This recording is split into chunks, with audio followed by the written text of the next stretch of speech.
আসসালামু আলাইকুম প্রিয় বন্ধুরা, কেমন আছেন সবাই? আশা করি সবাই ভালো আছেন। আলহামদুলিল্লাহ আমিও ভালো। আজকে আমরা চলে যাব আমাদের বাজার ১৮ বাড়ি। আজকের ভিডিওটা একটু লং হইতে যাইতেছে, তো সবাই ধৈর্য সহকারে এই ভিডিওটা দেখবা। আমার বাড়ি থেকে ১৮ বাড়ি বাজারে আইতে 25 টাকা ভাড়া লাগে। তো 25 টাকা ভাড়া দিয়ে আমি অটো গাড়ি দিয়ে এই বাস স্ট্যান্ডে চলে আসলাম। এটাই হলো আমাদের ১৮ বাড়ি গুরুয়াটা বাস স্ট্যান্ড। এখান থেকে ঢাকা, ভৈরব, মাইমিসিং যে কোনো জায়গায় এখান থেকে যাওয়া যায়। তো আমরা এই দিক দিয়ে বাজারের ভিতরে ঢুকে যাব। আসলে আমাদের এই ১৮ বাড়ি বাজারটা কিন্তু অনেক বড়। সারাদিন পায়ে হেঁটে কিন্তু বাজারের এই মাথা থেকে ওই মাথা শেষ করা যাবে না। আমি এখন যে দিক দিয়ে হাইটে যাচ্ছি এগুলো হচ্ছে কাপড়ের মার্কেট। এখানে কিন্তু পাইকারি দরে কাপড় বিক্রি করা হয়। বিভিন্ন জায়গা থেকে কিন্তু দোকানদাররা এসে এখান থেকে কাপড় কিনে নিয়ে ওই জায়গায় খুচরা বিক্রি করে। তো এখন বুঝতেই পারতেছো এই বাজারটা কতটুকু বড়। আর হ্যাঁ, আমরা কিন্তু মার্কেট করতে ঢাকাও যাই না, ময়মনসিংহও যাই না, কিশোরগঞ্জও যাই না, আমরা কিন্তু ১৮ বাড়ি মার্কেট করতে পারি, কারণ যেহেতু এই বাজারে সবকিছু পাওয়া যায়। আমি এখন যেই জায়গায় দাঁড়িয়ে আছি এটা কিন্তু মিষ্টি মল। আর হ্যাঁ, তোমরা যদি ১৮ বাড়ি আশেপাশে কোথাও বেড়াইতে যাও তাহলে কিন্তু এখান থেকে মিষ্টি কিনে নিতে পারো। আর হ্যাঁ, আমরা ১৮ বাড়ির মিষ্টি কিন্তু খুবই উন্নত মানের, খুবই সুস্বাদু, খুবই ভালো লাগে খাইতে। আর আশেপাশে কিন্তু অনেক কিছুই থাকবে, ওইদিকে তোমরা চোখ দিও না। তো আমি কথা বলতে বলতে এখন কিন্তু চলে আসছে আমাদের ১৮ বাড়ি মাছের আড়তে। এই বাজারে সাগরের মাছ পাওয়া যাবে না, কিন্তু সুস্বাদু দিঘি, পুষ্কুনি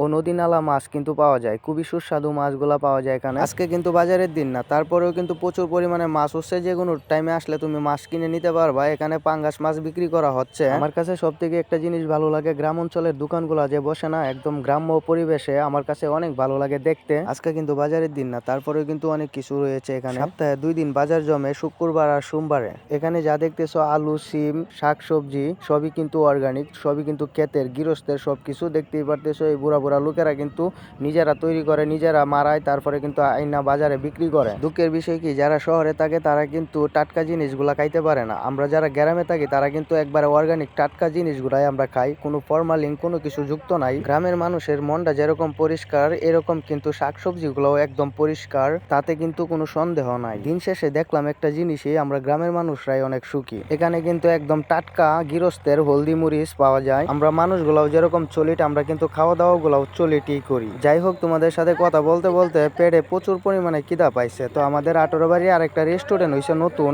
এখানে বিরিয়ানি সহ, কাচ্চি বিরিয়ানি সহ অনেক কিছুই পাওয়া যায়। আমি প্রায় সময় এসে এখানে খাওয়া দাওয়া করি, এমনকি পার্সেল করে বাড়িতেও নিয়ে যাই। এই দোকানে ৩ রকম বিরিয়ানি পাওয়া যায়, কাচ্চি বিরিয়ানি পাওয়া যায়, চিকেন বিরিয়ানি পাওয়া যায়, আর হয়েছে মুরগ পোলাও পাওয়া যায়। তো আমার কাছে সব থেকে বেশি ভালো লাগে হইলো ওদের কাচ্চিটাই অনেক ভালো লাগে। তো কাচ্চিটাই আমি বেশি খাই, তো আমি নিয়েও যাচ্ছি পার্সেল করে। ওদের দোকানে কাচ্চি বিরিয়ানি প্রাইসটাও কিন্তু একবারে সীমিত, একবারে কম। হোটেলে পোল্ট্রি মুরগি দিয়ে ভাত খাইলে যে টাকা বিল আসবে তার থেকেও কম বিল আসবো কিন্তু এদের দোকানের কাচ্চি বিরিয়ানি খাইলে। তো সবাই ভালো থাকবেন, আল্লাহ হাফেজ।